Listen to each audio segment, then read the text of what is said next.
Hey everyone, it's Dielenka and welcome back to my channel. Long time no see, but since we're here for the topic of smart rings, let's just jump straight into the topic. I don't have any script for this video, so these are just thoughts coming into my head, and that's why I think this video can be very beneficial for you.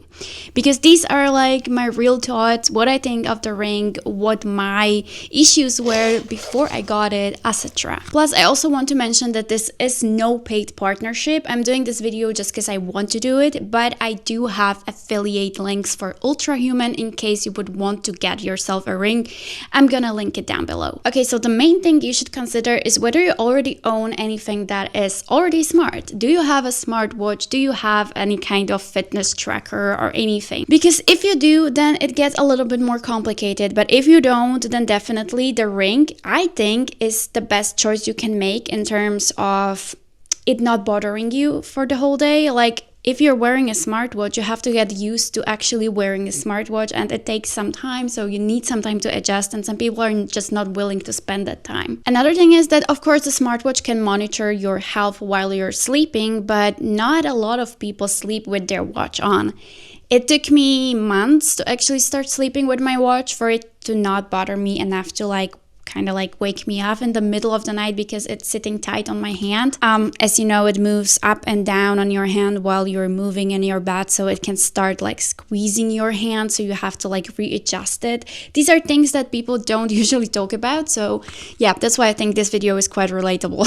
Anyway, when you're wearing a ring, it's like wearing any other ring. Obviously, if you're a man and you're not married, then it can feel a little bit awkward to just start wearing a ring, because it's also something you can feel and have to get used to it. But it's 3 to 7 days and the feeling just goes by and you don't even know that you have the ring. Plus, if you put it down, you actually start feeling that you're missing something. Yeah. So the ring is so much more comfortable to wear at night because you don't even notice it. Of course, with rings, you have to get it in the right size. All the smart ring companies we have, they give you guidelines on how to choose your right size. For example, I have Ultrahuman. So with Ultrahuman, it was that you get your sizing kit shipped to your location, and then you can simply try out different sizes and decide which size you like the most, which one feels most comfortable, and you should wear it and sleep with it for at least a few nights. I think in my case it was a week, and I tried 2 different sizes because I found out that the one I chose was too tight, so whenever my finger would get a little bit swollen, I would have difficulties putting it down. And also it depends on your knuckles. If your knuckles are not wider than the ring, then of course you will probably struggle with the same thing like I do, and that's that you actually can put it down pretty easily. And I couldn't use any other finger because obviously I want to get married one day. So of course you don't want to wear your finger where your wedding ring would be. And also one thing I want to know that you should probably not wear it on your right hand, especially if you're working with a computer, because in my case, I do have a really expensive mouse. I have a mouse which is made out of magnesium alloy. It was over 300 euros, so I don't want to scratch it with a ring, and I also don't want the mouse to scratch the ring. And it's just uncomfortable because the ring is pretty thick. So whenever I would just put my hand onto my mouse, it just wouldn't feel right because my finger would be slightly up because of the ring. It's hard to explain, it just wasn't comfortable, so I definitely wouldn't wear it on my right hand. So if you're doing anything similar, just choose your left hand. So that's the thing with the size. So finding the right size is really important. And also, if you have the same problem as I do, then expect that you will have to put the ring down when you're going to the shower. So I wear my other jewelry all the time. I don't put it down at all. I usually just wear silver and gold, and of course it gets scratched, etc. I'm talking about the jewelry, but I don't put it down when I go to the shower. But with the ring I have to, because if I'm showering, I'm putting shower gel on and it all gets glidey, and you know that when you want to put down a ring, you usually put something that's slippery onto your fingers so you can just remove the ring. So this is exactly what happened. I used a shower gel, I was just showering myself, and suddenly the ring fell into my bathtub. So if it's not sitting securely behind your knuckles, just something to consider. Now, What about scratches and the wearability? I was actually impressed because I thought that it would get scratched easily, would have scratches like within a day or so. No, it took about 3 days for it to get scratched. Those are scratches, but those are like tiny scratches, which don't really bother me. And when you look at the ring, you don't even see that there are scratches. And I thought that the paint would come off, but no, the paint didn't come off yet. So all good. I had it for about 2 weeks now, and it's scratched all over, which is something we all expect, I think. Then there comes the question, if you want to be able to sell the ring afterwards, probably you will have difficulty selling the ring because it has scratches, so it will sell for a lower value. But the other thing is, like, do you want to like wear a case or something for your like a ring which you wear on your finger? Probably not. So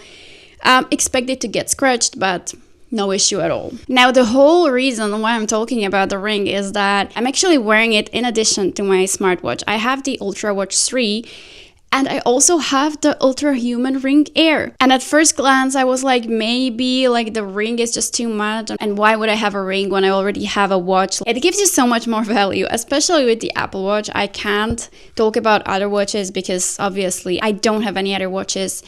But in the UI of the Apple Watch, when you open the Apple Health and you see all those graphs and summaries and everything, on the Ultrahuman Ring, it's so much more detailed. And it actually gives you so much more info about yourself, especially about your sleep. So this is also important for women who are trying to be aware of their cycle, because it measures their temperature all the time. So you know exactly when you're ovulating, for example. And I actually checked this because I had my blood drawn recently and it matched. So if you have struggles with, let's say, endometriosis or any diseases of that kind, then this could be really helpful for your health.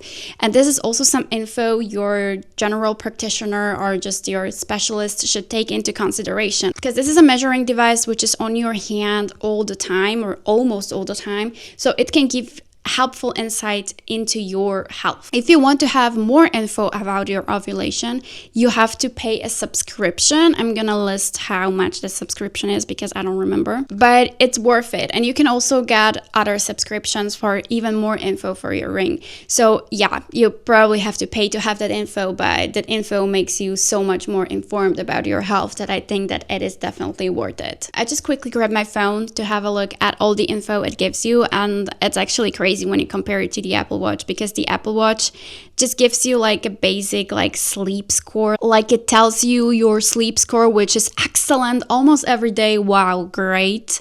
But it actually isn't that. That's the funny fact. Like the watch tells you, oh, you had great sleep, like 99 points out of 100, and you slept for 7 hours, 47 minutes, all your vitals were typical. Of course, it measures your heart rate, so it shows you like a graph of your heart rate. It also shows you like your respiratory rate, but that's actually everything. And then you just have some kind of articles you can read through.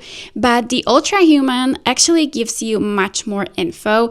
So first of all, of course, it tells you in which cycle you are, like in which phase of your cycle you are. So I'm in the luteal phase, for example, now. Also, it tells you about like your physical restoration, and you can see that I'm only at 88. Plus, it tells me that not all metrics are in range. Actually, I'm just having 5 out of 6 metrics in my range.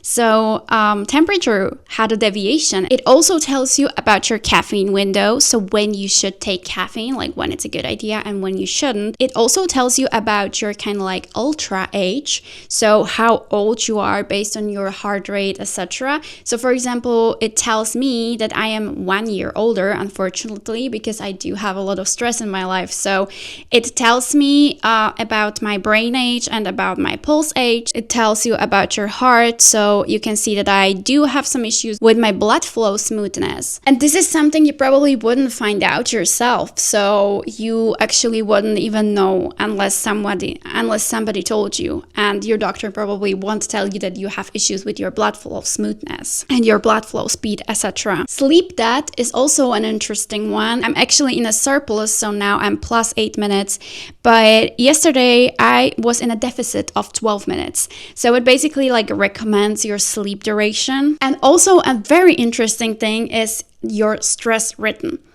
So for example, here you can see that I'm stressed every day and all day, which is something important also for your overall health, that you shouldn't be stressed all the time, because obviously chronic stress is a big thing, and chronic stress can be connected to a lot of the symptoms you might be having. So something to get checked. So it's really nice. It also draws graphs here and basically shows you how stressed you are and when you're stressed. Also, of course, it measures your heart rate and everything else. Also, brain waste clearance, like how much waste you were able to clear. So it actually says that refers to the brain's waste removal system, a specialized mechanism that clears out toxins, metabolic waste, and excess proteins from the brain during sleep. All the graphs for your heart rate, etc.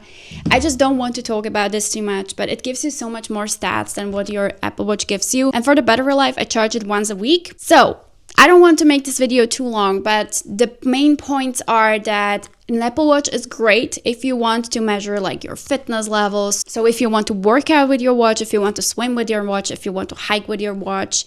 But if you want info about your heart rate, about your temperature, about your sleep, then the Ring is a great addition even to your watch you already have.